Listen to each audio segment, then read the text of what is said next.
Şaşırlar büyük kardeşlerimiz. Esselamu Aleyküm hürmetli Latif Hazret. Aleyküm selam ve rahmetullahi ve berekatuhu.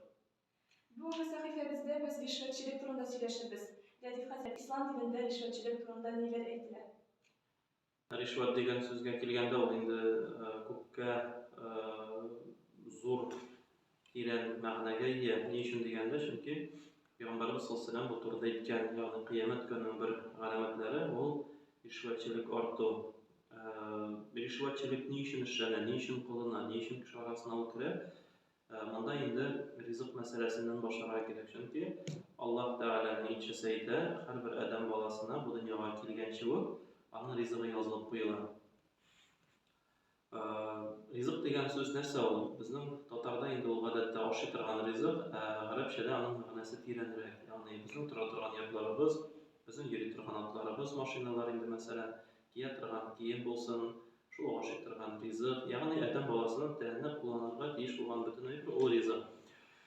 Şuşa rizqni orttiruv yoki şuşa rizqni kengroq etuv yoki o'zini tegishli bo'lmagan o'zida bo'ldirishga tilav yoki nimadir bir maqsadga erishuv niyatidan albatta odam bolasi turli odamlarga boradi. Bu Alloh taolo aytgan, albatta har bir kishiga rizqni yozdim, tug'andan olib o'lganchaga qadar shunga ko'ra rizq orttiruv, rizqni o'stav yoki kimnidir rizqini tortib olib bu endi albatta kelishmaydi. Shunday deganda dinda 5 bag'onadan birisi u zakat, u yo'qqagan aytilmagan. U ortiq mollarni chiqaratuv, al muhtojlarni qo'ydirtuv, faqirlarni borlab ham boshqalar, ya'ni agarda sen o'zingga bergan moldan ulushini chiqara bilmaysan ekan, agarda o'zingga berilgandan boshqalarni qo'ydirta bilmaysan ekan, albatta Alloh taolo senga endi gunohli yo'llarga bosirga mumkinchilik oshar, shular albatta ular ko'p, lekin gunohsiz yo'llar ko'proq, har vaqt ko'proq. Shunga ko'ra mana rishvat degan so'z albatta biz aytamiz, mana shu maqsadga erishib bo'lmaydi, hozir shuni bermasam, bu maqsadga erishib bo'lmaydi, buni bermasam, o'zi biz aytamiz, Alloh taolo rizqlantiruvchi deymiz. Qur'onda Alloh taolo aytadi: "Innalloha huvar-razzaq zul quvvatil matin." Alloh taolo rizqlantiruvchi, u kuch ham quvvat egasi. Masalan, ya'ni Alloh taolo rizqni berar ekan, nasibing bo'lsa bo'lar, yo'q ekan yo'q. Masalan, agarda insonga tegish ekan, Alloh taolo yo'llarini ochadi, tegishli ekan yo'llarini ochmay. Ali radhiyallohu anhu bir vaqt bir shahardan o'tib borganda masjidga kirishga tilaydi. Masjidga kirganda shunda otni o'zidan bir yosh yigitni chaqirib ketiladi. Anamdek otni tutib qana turadi, sog'lab turdi. Hozir men namozni o'qib chiqayman deb shundan kirib ketdi. Chiqsa ot bosib turar, yegani yo'q, tegi yigitda yo'q. Masalan, shundan albatta endi ana shu bola narsada hikmat ekanini yigitni izlab borib, bozorda ko'ra, chetda bir yigit bosib turar, yeganini sotib turar endi. O'zi bormay, chunki o'zi borsa bitnidagi yigitni olmaysiz xariga qoldirar. Shundan tag'in birovga aytadi, borib keladi, yeganni ko'pmaga sotam ekan, sotib olib beradi menga deb, o'xshasida berib yuboradi. Tegi boradi, yeganni 1 so'mga, masalan, ayting 1 dinarga sotib oladi. Ayting 1000 so'm bo'lsa endi sotib oladi.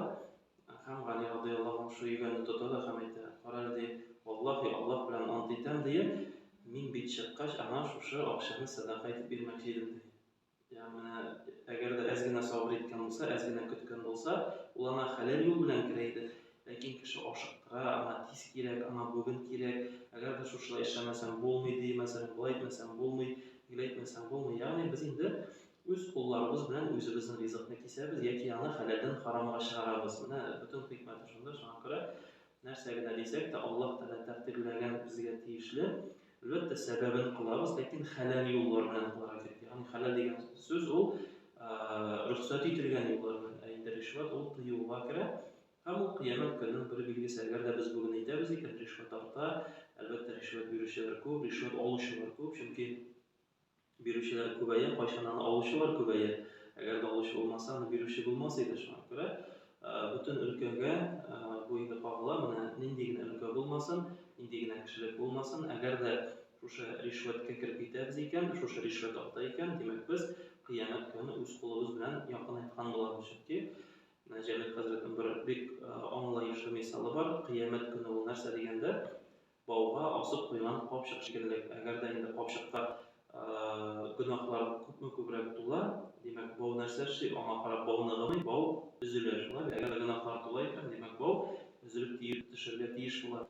Hem şu bol üzülüp düşü, elbette indi o kıyamet bilen jituwy sanalar. Şoňa görä egerde papşykda günahlarını kimetebez eken, papşyk jineleýe hem o ynykdyraşar. Şoňa bu kıyamet günü ýokun aýdy, ul har birimizniň üst gulubuzda. Şoňa egerde kişilik arasynda günahlar taraly, demek bu indi kıyamet günü ýokun diýip ataly hem iň oýlandyrgyçy adam balary dürüst uý fikirli kesler ýa wagt biz malyny artdyrarga dileýiz, balany paýda urnaşdyrarga dileýiz, näşedir şerge dileýiz, näşe şu maksatga erişsek, bütün näse ýaxşy, bütün näse oňay bolar diýip dileýiz. Lakin köp wagtynda başgalarynyň misalында görä alsak edi, Allah şuşa işip baraganda netijege kelgen näse masalan, bir kişilerden biz bugün göräbiz, masalan, mutlu ýaşy, ýaxşy ýaşy, eýbet ýaşy, lakin ahyryn işi bolup da bizde bilmeýär şuňa.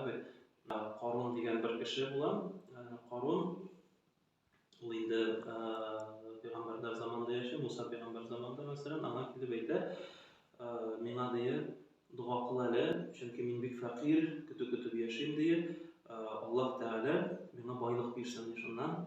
Musa aleyhisselam aýtdy, seňa munda haýyrlyk ýok diýip, haýyrlyk ýok, bir gurup jibere, iki gurup jibere, şunsunda indi kile, men seňa dagym bir aýtym, munda haýyrlyk ýok. Barbyr meni fakir ýaşaýsym kelmiyor, ýaxşy ýaşaýsym kelýär. Şondan Musa duga kıla, Musa aleyhisselam bu baýyp gitdi.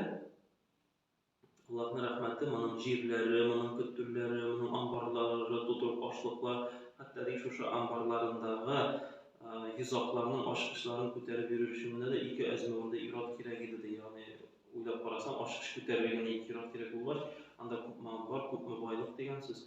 Bütün kişi kızıktı. Minde Qarundağı şekillik bolsa idi, Qarundağı şekillik bolsa idi, minde şuşalay boy bolsam idi dediler. Lakin bir günde Qarunny jer ýetdi. Bütün boylygy bilen jer titredi. Jer ýetdi, ýagny Allah Teala ony ýetdirdi. Ne üçin? Çünki Qarun aýtdy näse, mene men bulduram, men ýürgenge, mene men tyrşganga, men işlegenge gene şuşulay bolady diýdi. Ýagny Allahny unutdy, duga kıluşysyny unutdy. Ýagny adam balasyna bu has, biz unutuşan, çünki biz insan degen söz.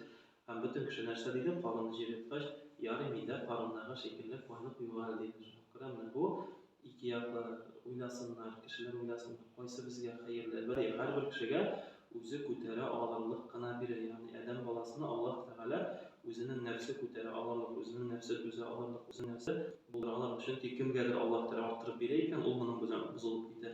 Kimgedir Allah Teala kim berýän, ol munyň bilen buzulup giter. Şoňa görä her bir kişi Allah Teala diýişinçe berer, lakin biz bilmeýiz bu kişi bugün şuşunday halatda ýaşaýkan, demek ol munyň bilen buzulup giter, mäli ýaxşy ýakda bolup giter.